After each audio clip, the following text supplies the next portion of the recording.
Never kang matututo kung hindi ka muna madadapa.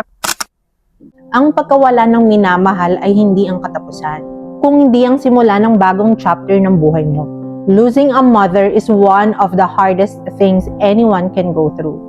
Naramdaman ko rin yung sakit na parang hindi na matatapos.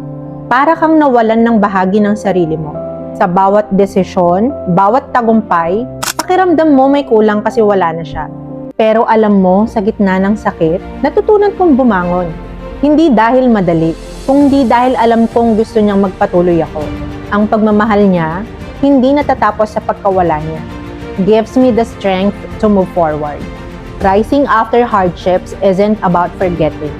It's about honoring their love by living fully. Kahit mahirap, tandaan mo na kaya mo. Kasi ang lakas na meron ka ngayon, galing din sa pagmamahal na iniwan nila sa'yo. If you're crying right now, if you are mourning, I pray for you.